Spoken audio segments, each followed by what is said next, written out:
ท่องเที่ยวเต็มเลยนักท่องเที่ยวมาหลายมีงานอย่างน้อยอย่างข้างในสวัสดีสบายดีจ้าพี่FC ทั้งฝั่งไทยฝั่งลาวนะคะ ตอนนี้น้องขวัญอยู่ที่สวนลุมพินีนะคะทุกคนมาเดินเล่นมาเดินเล่นนะคะอู้ตึกข้างบนคนเยอะมากถนนหนทางคือโอ้โหนี่ดูบรรยากาศอยู่ข้างนอกนี่เข้ามาอยู่เดินเข้ามาข้างในแล้วนะคะทุกคนคนเยอะไม่รู้ว่ามีงานอะไรว้าว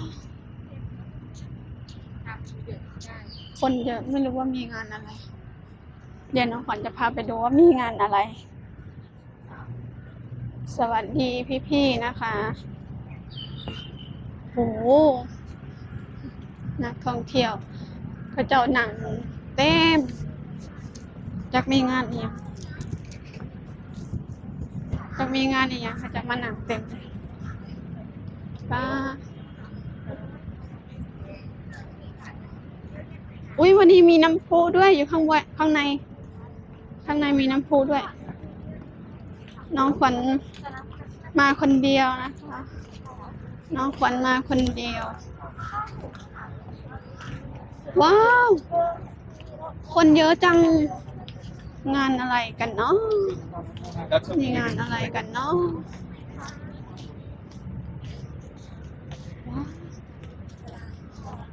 นักท่องเที่ยวมาเต็มเลย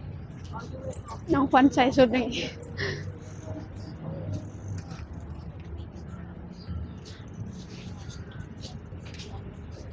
ว้าวทำไมนักท่องเที่ยวเยอะจังเข้ามาเที่ยวงานอะไรกันโอ้โหเนี่ยทุกคน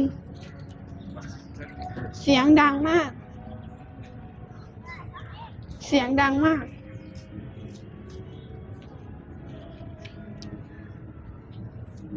ข้างในมีงานอะไรเนาะว้าวเบิ่งเนี่ยทุกคนค่ำมืดแล้วคนก็ยังมาออกกำลังกายกันยังมาเดินเล่นกันว้าวคนหลายดิ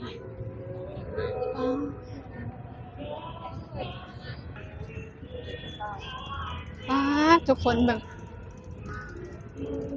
มีงานอะไรกันเนาะ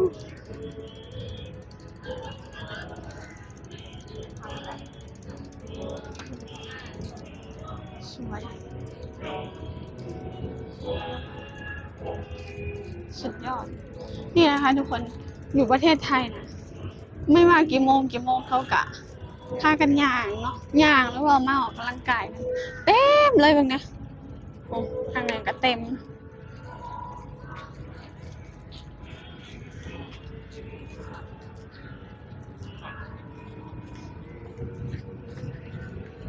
โอ้เต็มเลย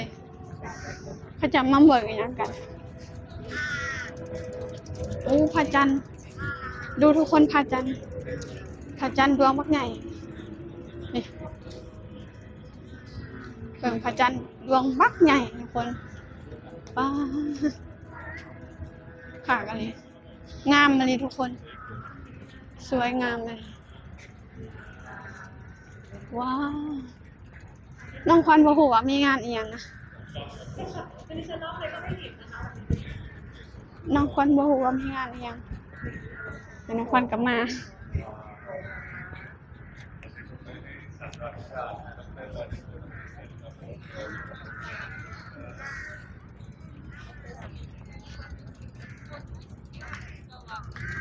ฮะ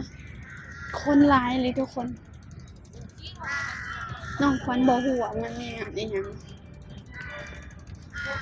น่าจะมีงานอยู่ข้างใน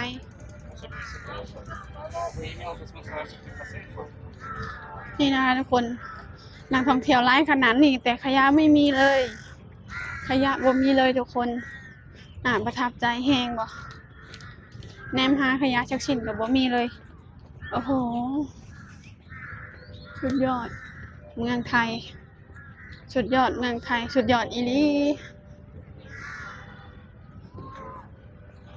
เบิ่งนี่ลูกแมวลูกแมวกินข้าวกินข้าวเหรอกินข้าวโอ้ดอกไม้หลายสายพันธุ์รวมกันอยู่นี่หมดเลยทุกคนเบิ่งไงป้าหลายเลยเดี๋ยวคล้ายๆแบบดอกไม้ธรรมชาติ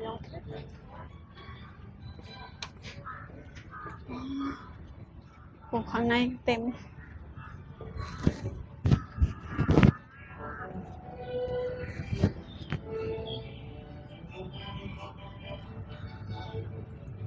ว้าวว้าว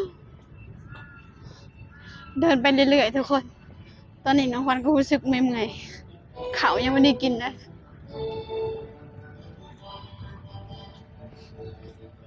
ยังไม่ได้กินหอดเขาพระจันทร์สวยงามมากคลิปนี้กับบริมีอย่างไรนะทุกคนมาอย่างเล่นเนาะมาอย่างเบิ่งบรรยากาศสวยๆงามๆน้องควันกะเข้ามาหลายเถื่อก็มาหลายเถื่อแล้วแต่ว่ามันแบบว่ามันถ้าเขาได้มาแล้วมันรู้สึกแบบสบายใจนะทุกคนมันรู้สึกแบบสบายใจเลยกับแบบว่าเขาไม่ต้องคิดอีกอย่างไรค่ะคือแบบเขามาเที่ยวเขามาเล่นมาเที่ยวมาเห็นคนหลายๆรู้สึกแบบมีความสุขไปอีกแบบหนึ่งนะ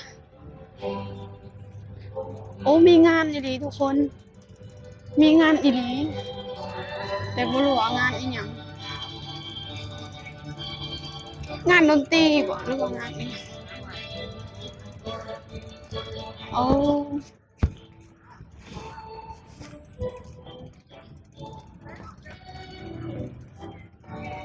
งานดนตรีบ่งานอีหยัง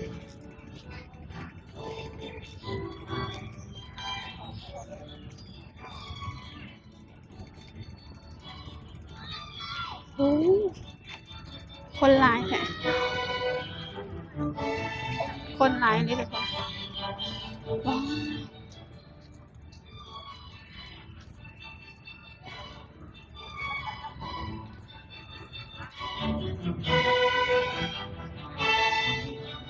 โอ้